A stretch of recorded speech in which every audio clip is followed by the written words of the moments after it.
Okay, I want to make a short little video here on the lunar Sabbath and how it does not fit with the crucifixion timeline, right, that weekend, okay?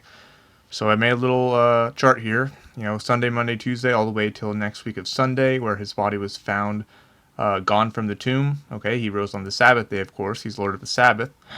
But he died on a Wednesday, and this is what Daniel 9 says, verses 26 to 27. He's cut off in the midst of the week, in the middle, okay, and he was eating the Passover the night before. Okay, so this is the 14th, because that's when you eat the Passover, first day of unleavened bread. That's the 15th. Okay, and then we see 1, 2, 3 days and 3 nights later. Okay, that's the Sabbath day, Saturday. That's when he rose from the grave, and then his body was already gone from the tomb Sunday morning. Okay, now what lunar people Sabbath go in error with is they think that the Sabbath must always fall on the 8th of the month, the 15th of the month, the 22nd of the month, and the 29th of the month. Okay, if it's on any day other than that, then the lunar Sabbath would be wrong. Okay, so we see the crucifixion timeline debunks the lunar Sabbath because it shows that the Messiah, well, he kept the Passover on the 14th, of course, and he died the very next day, right? And so 3 days and 3 nights later, that is not, that's when the Sabbath is. That's when he rose from the grave. That is not one of those days that we mentioned. It's not the 8th, it's not the 15th, it's not the 22nd, and it's not the 29th. So the lunar Sabbath might fit with this being a Sabbath day because that's what the first day of unleavened bread is, but it does not fit with the 18th being another Sabbath day. Okay, now what lunar Sabbath people will try to do to get around this is say, oh, the 3 days and 3 nights is not literal, right? And this is where I'm getting it from. Matthew 12, verse 40, for as Jonas was 3 days and 3 nights in the whale's belly, so shall the Son of Man be 3 days and 3 nights in the heart of the earth. Okay, so what they do is they use the same excuse that the Christian church uses. They try to say, oh, this is a Jewish idiom. It's not literal. It just means part of a day and part of a night or something, As long as there's at least part of a day or part of a night, it counts as a full, 24 hours according to Jewish counting or reckoning. Okay, this is nonsense. Okay, it doesn't matter what Jewish tradition says, first of all. But if we just look at the Messiah's actual words from John chapter 11, verse 9, he says, are there not 12 hours in the day? Right? So 12 hours in a day. That means there are 12 hours in a night. Well, now do the simple math. 3 days and 3 nights, that's 72 hours. It's a literal 72-hour period of 3 days and 3 nights. Just to show you where I got this from, John 11. Yeshua answered, are there not 12 hours in the day? If any man walk in the day, he stumbleth not, because he seeth the light of this world. Okay, so you can't make whatever excuse to say that, he died on the 15th here, but this was actually the same Sabbath. It doesn't really make sense. Like even the Pharisees celebrated the Passover the day after the Messiah did. Like this Wednesday here was actually their Passover. That's why they were preparing for this day. This was their Sabbath, the first day of unleavened bread. Then this was the weekly Sabbath. So their calendar was already wrong back then, 2,000 years ago in the Messiah's time. But we know, of course, the Messiah was not sin. He did not have sin. He was sinless. So we see Tuesday here, Passover the 14th, that's the night that he ate it. So he is correct, of course. Then right after, that's the first day of unleavened bread. And this is when they crucified him. Okay, 3 days, 3 nights later, again, Sabbath day. So how do you make this fit with a lunar Sabbath? It's impossible because it has a Sabbath, this crucifixion week, that falls on a day that's not the 8th, 15th, 22nd, or 29th. So it's nonsense. The lunar Sabbath, that is. So it just doesn't work, right? And just to give further witness that it is a literal 3 day and 3 night period, 72 hours, you see Matthew 27, verse 63, saying, sir, we remember that deceiver said while he was yet alive, after 3 days I will rise again. So after 3 days, not only like halfway through that, because you only count part of a day as a full, 24 hours. That's not how it works, right? Same thing here, second witness. Mark 8, verse 31, and he began to teach them that the Son of Man must suffer many things and be rejected of the elders and of the chief priests and scribes and be killed, and after 3 days rise again. So there it is again, after 3 days. So it is a literal 72-hour period.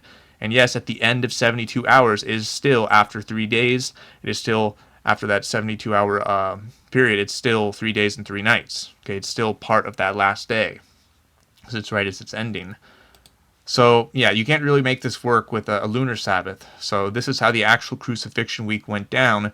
And the actual Sabbath day is on Saturday, sunrise to sunrise. Okay, I know some people in the lunar Sabbath community like to say, oh, you're keeping Saturn's day, you're pagan. Okay, that's nonsense. Not everything is pagan. Okay, calm down. Because we're not actually keeping Saturn's day. Okay, we're not even keeping Saturday. We just say Saturday because that's what it's called in our modern language. The Roman calendar did not exist before God's 7-day week. Okay, it just happens to coincide with God's 7th day because they were going to name it something, right?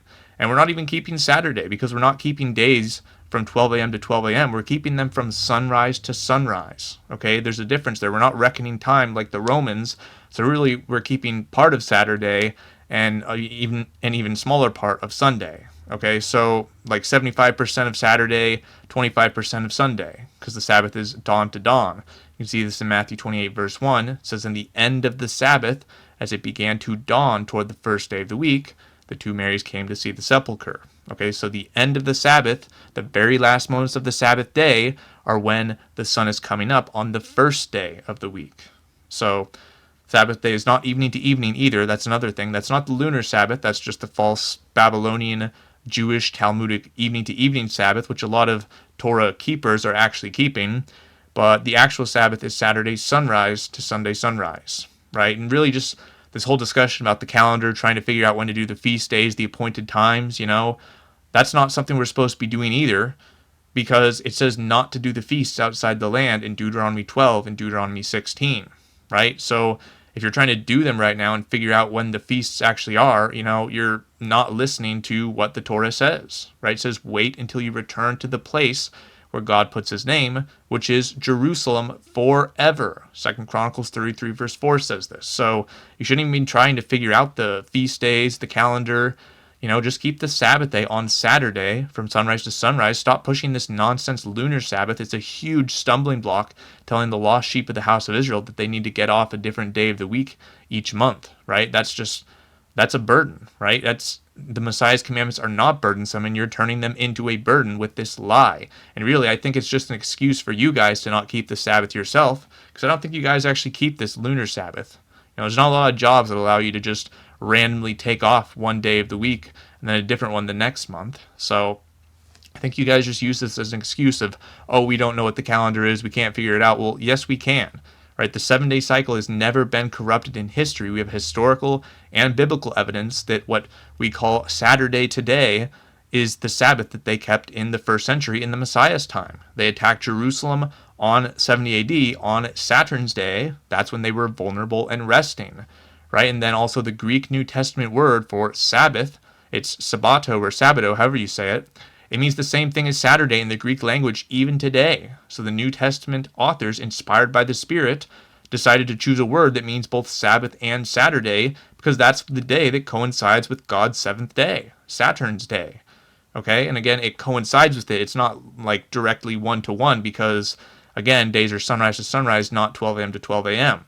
But there really is no excuse. The true Sabbath day, Saturday sunrise to Sunday sunrise, and the crucifixion week completely debunks the lunar Sabbath because it shows that there's a Sabbath that falls on a day that is not the 8th, 15th, 22nd, or 29th.